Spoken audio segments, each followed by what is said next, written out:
The desert tasted like copper and old iron. Mira Osi noticed it the moment she stepped off the crawler. That particular flavor of arid alien air that the colonist guides always warned you about. The trace minerals the Veth had seeded into the atmosphere during the first terraforming pass 300 years before humanity arrived. 300 years. And the planet still remembered its original owners. Still carried their fingerprint in every breath you took.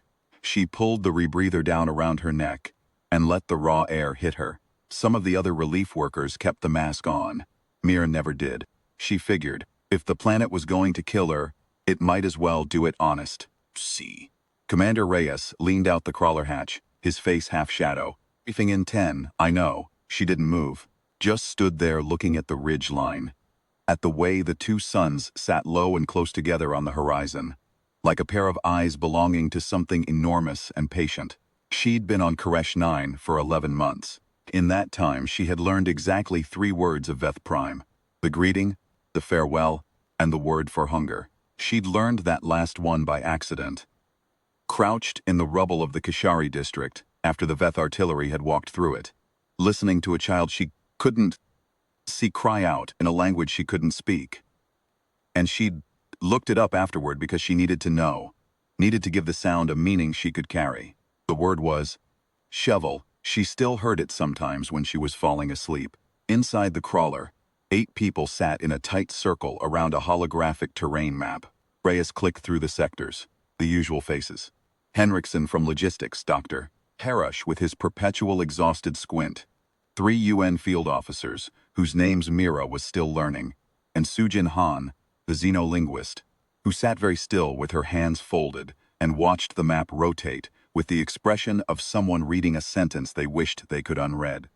The Veth advance has stalled at grid 7 November, Reyes said. Intel says, the Covenant faction is losing internal support.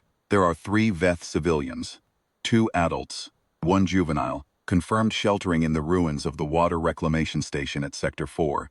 They've been there for 6 days. Our people are at Sector 4, one of the UN officers said. It wasn't a question. Third, 2 colonists in the thermal shelter beneath the station. They've been there for 9 days. Nobody said anything for a moment. The map rotated. The Veth Covenant faction has been broadcasting on all frequencies for 72 hours, Sujin said quietly. High-frequency pulse patterns. My team believes it's a distress signal, but the encoding is a 3rd-generation Mitsilitary dialect. We can't be certain. Or it's a targeting beacon, Henriksen said. Or it's a targeting beacon, Sujin agreed. She said it the way she said most things. Without weight, without reassurance, just the clean fact of it laid out on the table. Mira looked at the map. The water reclamation station was a white square on the grid. Dead center in the no-man's kilometer between the UN forward line and the Covenant artillery position on the ridge. I'll go, she said. Reyes looked at her. This isn't a medical extraction. I know what it is. You speak 40 words of their language. 3. Sujin cleared her throat. 7. If you count the obscenities she picked up in the Kashari market. She almost smiled. Almost. Go with her. They went in a light transport with the UN markings taped over, which was a fiction everybody agreed to maintain. The driver was a young Moroccan-Frenchman man named Aziz, who had been on Koresh 9 for 3 weeks, and drove like he was daring the planet to do something about it. Mira liked him. She sat in the passenger seat, with her translation kit across her knees, and watched the dust rise on both sides of the road. If this goes badly, Aziz said, not looking at her, how badly does it go? Depends on what you mean by badly. The kind where we drive back. The kind where we don't. Mira thought about the honest answer. Covenant faction has been losing ground for 2 months. They're angry. They don't understand why their civilians are trapped in the same ruin as ours. Because to them, the concept of shelter doesn't override the concept of territory. We've been over this sector before, and they let us pass. That might mean they understand what we're doing, or it might mean they were waiting for a reason. Aziz was quiet for a moment. You really think those 43 words are going to be enough? 47. He laughed. It was short and involuntary and surprised him. In the back, Sujin was running calibration sequences on her translation rig and pretending not to hear any of it. The ruins appeared out of the dust, like something surfacing from deep water. Water reclamation had been beautiful once, one of the early joint construction projects from the hopeful decade before the Covenant Schism. All Veth geometric latticework, fused with human composite panels. Now half of it was collapsed, one of the great lattice arches lying on its side like a fallen cathedral rib. And the dust had softened everything into shapes that didn't announce what they'd been.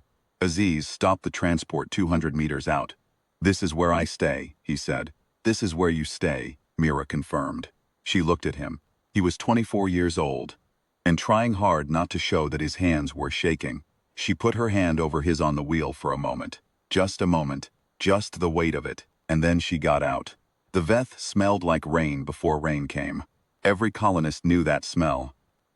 The sharp ionic charge that preceded a Veth presence. That particular trembling in the air that predated the species' full emergence from whatever quantum state they rested in between physical moments. Mira smelled it 30 meters from the station entrance. She stopped, raised both hands, palms out, the human gesture. She'd read the briefings on Veth body language. The complex arrangement of limb angles and bioluminescent markings that substituted for what human faces did. But she was a medical officer, not a xenolinguist, and all she had was the human gesture and the 47 words. "Keth Aver," she said. The greeting. She mispronounced it. She always mispronounced it. The Veth tonal range began below her laryngeal capacity, and she was always reaching for something her throat couldn't quite form. Aver, Mira Osi. Terrain Walker Medical, UN Relief. The entrance was a black rectangle. Nothing moved in it. Su Jin stepped up beside her. The translation rig cycling through frequency sweeps.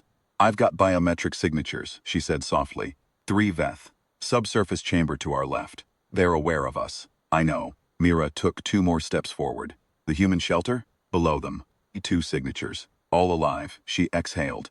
Let the exhale be visible. Let her shoulders drop with it. Because she'd read that Veth registered the human chest and shoulder position as an analog for their own thoracic expression. And dropped shoulders meant she wasn't puffed up into a threat display. She'd read that in a paper. She hoped the paper was right. She said the word for hunger. Shavel, a Veth emerged from the dark. They were taller than the briefings suggested.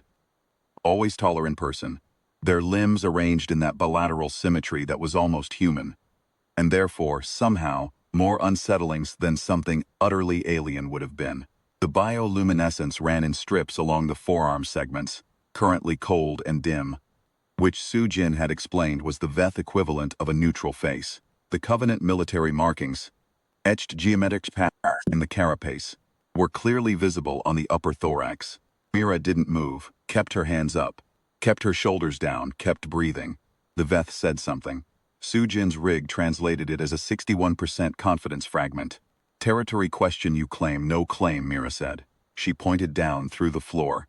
"Shavel my people." People. She pointed at the ground again, then at herself, then at the ruin. Together. Shavel. The bioluminescence in the Veth's forearm strips flickered. Once, twice. Su Jin wrote fast on her wrist pad and said without looking up. The flicker pattern might be confusion. It might be threat assessment. The ambiguity range on Covenant military dialect is enormous. I'm sorry. "It's okay," Mira said. It wasn't. She kept her voice even anyway. Because the Veth rig had basic human vocal tone analysis and panic registered as aggression. Behind the first Veth, 2 more emerged. One was smaller, significantly smaller, the juvenile from the briefing, and it moved with the particular careful hesitation of something very young pretending to be unafraid. Its bioluminescent strips ran bright orange down both forearms. Su Jin hadn't mentioned orange in any of her briefings. "What's the orange?" Mira asked very quietly. "I don't know," Su Jin said. Just as quietly, just as honestly. The largest Veth moved 2 steps closer. Its head tilted at an angle that the briefings described as either interrogation or targeting, acquisition, and the briefings had noted that distinguishing between the two in field conditions was the work of years. Kira thought about the child in the Kishari rubble. She thought about 32 people in a subsurface chamber who had been breathing recycled air for 9 days and who didn't know that anyone was trying to reach them. She thought about Aziz sitting in the transport 100 meters away with his shaking hands. She took a step forward. Not aggressive, not slow, just the ordinary pace of someone who had somewhere to be. She pointed down again and said the hunger word again, and then she said the farewell word. Veth Kanar badly, completely botching the second syllable, and she pointed down once more, and she walked toward the entrance of the ruin. Sujin said. I know, Mira said. She walked in. The interior smelled like dust and something sweet and chemical that she recognized from the pathogen briefings as Veth metabolic excretion, the particular compound they released under sustained stress. 3 of them had been in here 6 days. The compound was thick in the air. The floor was rubble and old conduit. She picked her way through it carefully. The Veth were behind her. She could feel that, could feel the ionic pressure of 3 presences at her back, but she didn't turn around. She'd read that turning to track a Veth you'd passed was the physical equivalent of a challenge. She found the access panel for the subsurface shelter 17 meters in, buried under a collapsed lattice section. Civilian design, human installation, a simple biometric release that read her palm print and chirped agreeably. She knocked on it. 3 times the old signal. In the shelter below, she heard movement, voices. The scramble of people who had been waiting in the dark for 9 days and had stopped letting themselves believe anyone was coming.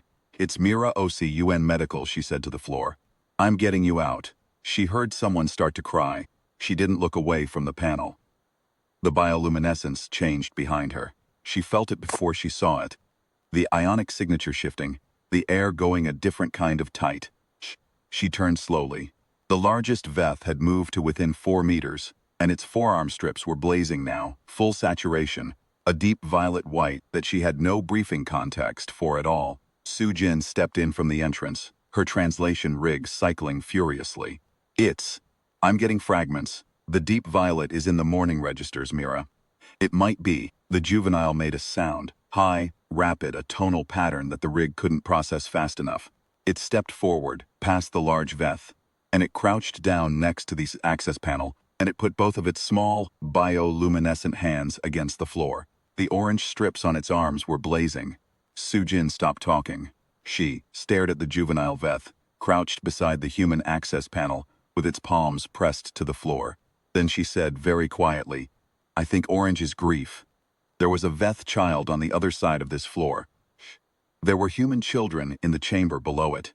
They had been breathing the same recycled air for 9 days, separated by 1.5 meters of composite decking, and neither group had known the other was there. Mira crouched down beside the juvenile Veth. She put her own hands on the floor. The juvenile's bioluminescent strips pulsed.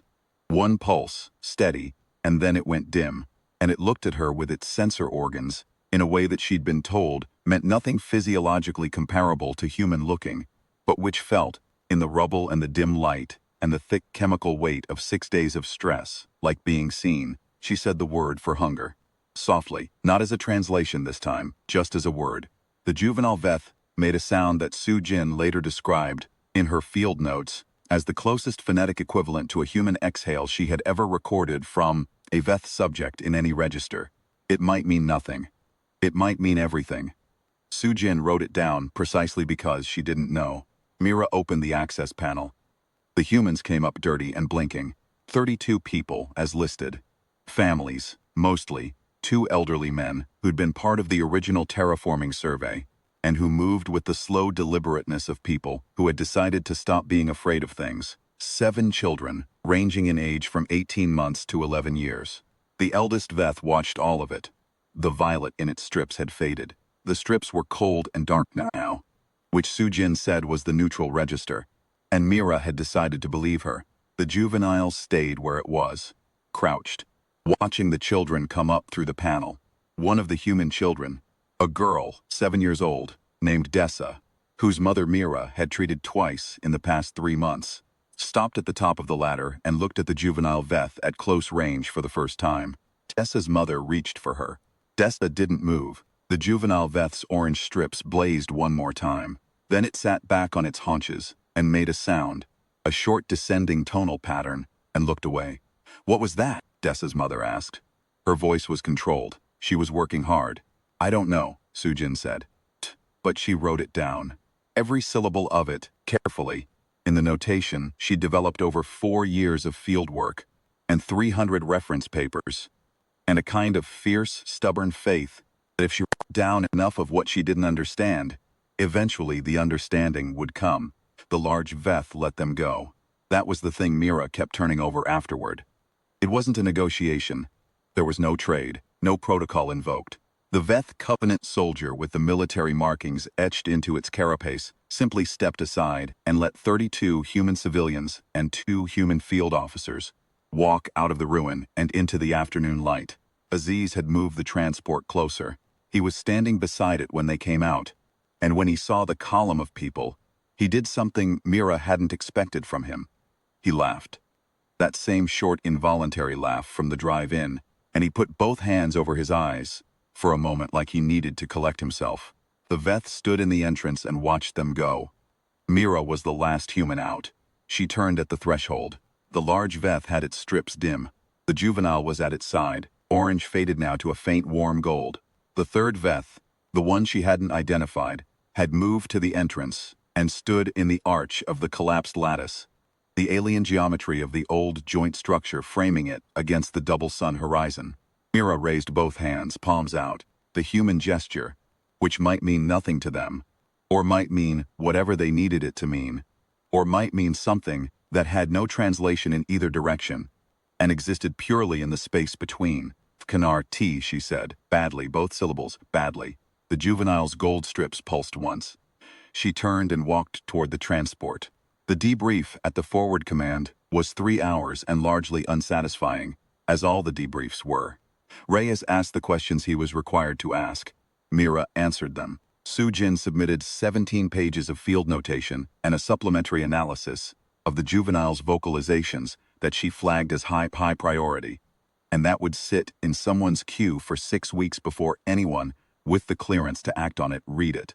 The 32 civilians were checked into the medical bay. The babies were fine. The elderly terraformers were fine, even defiant, and one of them told Mira a long story about a previous planetary survey in which something much worse had happened, and they'd managed then too, which she appreciated more than she was able to say. Dessa asked Mira what the small aliens' lights had meant. Mira said she didn't know. Dessa seemed to accept this in the way children accept things they intend to think about later. That night, Mira sat outside the crawler with a cup of terrible reconstituted coffee and looked at the ridgeline and thought about what the planet still remembered. Jin came and sat beside her without asking. She had her field notebook open, but wasn't writing, just holding it. The juvenile's final vocalization, she said, eventually. Yes, I've been running it against everything I have. The gold bioluminescence paired with the descending tonal pattern. It appears in the pre-covenant literature, very old records. Pre-schism, the Veth had a concept for it. The word translates approximately as, she paused, recognition across absence. Mira turned her cup in her hands. Meaning what? Meaning the acknowledgement of someone you've never met but recognize as having the same. Sujin stopped, started again. The Veth don't have a concept of shared circumstance the way we do. They don't have empathy, not as we understand it. What they have is more like pattern recognition applied to pain. If they see in another being the shape of something they've felt, they name it. They call out to it. The juvenile was. She closed the notebook. It had been in that ruin for 6 days, it was afraid. Could smell the humans below, hear them probably. It didn't know what we were, and then it watched us come up through the floor and it. She opened the notebook again, just to have something to do with her hands. It recognized the shape. Mira looked at the ridgeline. The 2 suns were gone. A full third of the visible stars were alien. She still hadn't learned all their names. Still looked up at a sky that was mostly stranger to her, and felt the enormity of what she didn't know the way you feel a change in air pressure. We've been here 11 months, she said. Yes, and we still can't talk to them. We talked to them today, you know what I mean. Sujin was quiet for a moment. 7 words. Plus the pattern you made with your body when you walked in. Plus the act of opening a door in front of a Veth soldier who could have stopped you. Plus 11 months of medical work in sectors the Covenant faction watches, which they've watched. Which they've drawn conclusions from that I can't fully decode, but that amounted to. She gestured toward the ridge. letting you walk out. Mira finished the coffee. It tasted like copper and old iron, and she drank the whole cup anyway. "It down," she said. "Whatever you think the juvenile said. All of it, I already did. Write it down again." She stood up, looked out at the dark ridge. "Everything we do here that we can't explain yet. Write it down. The moment somebody stops writing down the things they don't understand, they stop having any chance of understanding them." Sujin nodded.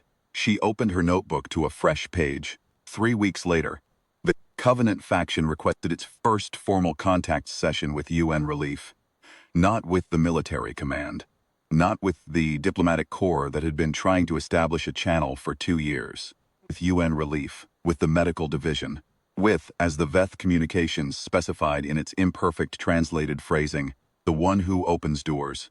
He called Mira into his office and put the communication on the table between them and looked at her for a long moment. "I need to say something on the record," he said. "Say it.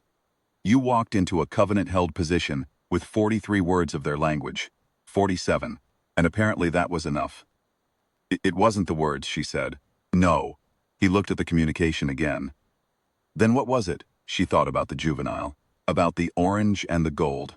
About a child in a ruin pressing its hands to the floor. Above 32 people it couldn't see. Sujin, writing down everything she didn't understand. In a notebook that was already 3/4 full. "They needed to see that we knew," she said. "That we could tell the difference between their people and a target. That we could walk through their space and not treat everything in it as an enemy." She paused. "They've been watching us for 11 months. They've seen how we sort things, who we go to, who we leave behind, what we risk and what we don't. The Covenant faction has a word for what they think we are." Sujin's been trying to nail down the translation for a week. "The closest she's got is," she thought for a moment. "Walkers in the same desert." Reyes looked at her. "Is that good?" "It's not bad," she said. "Start."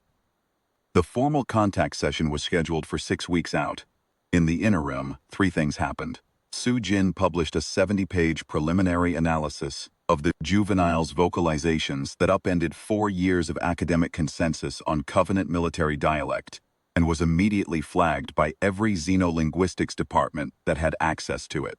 The lead researcher at the University of Nairobi wrote her a message that began with an obscenity of admiration and ended with a request to collaborate. She wrote back yes. Dessa, the 7-year-old from the shelter, started asking Mira to teach her the Veth words. She learned Keth Avar and Veth Kanar in 2 days, and she pronounced them better than Mira did, her child's ear catching the tonal register that adult larynxes kept reaching for and missing. Mira reported this to Sujin, who wrote it down with the controlled excitement of someone who has just confirmed a long-held hypothesis. And on a Thursday morning, the Covenant faction stopped broadcasting the pulse signal. The UN signals team flagged it as a possible hostile change. Sujin listened to the last recording for 4 hours and then walked into Reyes's office and said it wasn't hostile. The signal had changed. Pulse pattern had shifted to a new encoding. Older, pre-schism, the same register as the pre-Covenant literature, where she'd found the word for recognition across absence. She played him the new signal. Pulse pattern was regular, warm, a frequency, just at the bottom of the human auditory range. "What is it?" Reyes asked. "It's what they use," Sujin said, "when they're waiting for someone they expect." 6 weeks. 6 weeks of Mira sitting across translation tables from Veth Covenant officers, and 47 words growing into 200 and 200 growing into enough to be imprecise in multiple languages simultaneously, which Sujin said was the first real sign of progress. 6 weeks of Dessa mispronouncing Veth tonal patterns in the crawler bay and mispronouncing them into something the juvenile, who had been brought to 2 of the sessions, appeared to find amusing. If the flickering gold bioluminescence could be trusted to mean anything at all. 6 weeks of writing things down. The formal sessions didn't end the war. That took much longer. And the end, when it came, was messy and incomplete and left things unresolved that would take a generation to work through. None of that was Mira Osi's problem to solve. What she had was this: a contact channel, a juvenile Veth, who had started appearing at the edges of the medical bay on its own initiative, and a notebook that Sujin had given her as a gift on the last day of the 6 weeks, leather-bound, blank inside. Things you don't understand yet, Sujin said. Mira opened it, ran her thumb down the clean white first page. She thought about the Moroccan desert back home, the real one, where her grandmother had grown up, and which Mira had visited once as a child, and which she still sometimes dreamed about. The particular quality of that heat, the way sound traveled differently in it, the sense that the land remembered things it wasn't telling you. About how when she'd arrived here 11 months ago, the copper iron taste of Koresh 9 air had felt like a threat, and now it just felt like the planet. The way things feel when you've lived with them long enough to stop bracing. She wrote the first entry. Juvenile Veth, designation unknown, orange bioluminescent strips. 6 days in the ruin above us. Did not know we were there. When we came up, it pressed its hands to the floor. Su Jin thinks orange means grief. I think orange might mean something there isn't a human word for yet, she paused. Outside, the double suns were coming up, the two of them close together on the horizon, like they always were. In the morning, patient and enormous, lighting a desert that tasted like copper and old iron, and that was, against all probability, beginning to feel like somewhere she was from. She kept writing. We were afraid. They were afraid. Nobody fired. That's where it started. It's the whole story. She closed the notebook, then opened it again. No, that's not the whole story. The story is that Dessa learns faster than I do. The story is that Su Jin writes down everything she doesn't understand. The story is that Aziz drove into no man's land in a taped-over transport because we asked him to. The story is that a Covenant soldier stepped aside and let 32 people walk out into the light. The story is that the planet is very old and very patient, and has been watching us try to talk to each other for 11 months now. And somewheres in those 11 months it seems to have decided we were worth waiting for. She closed the notebook for the last time, stood up, on the rebreather, and then took it off again, because the air outside tasted like copper and old iron, and she had long since stopped wanting anything between her and the honest truth of it. She walked out into the morning,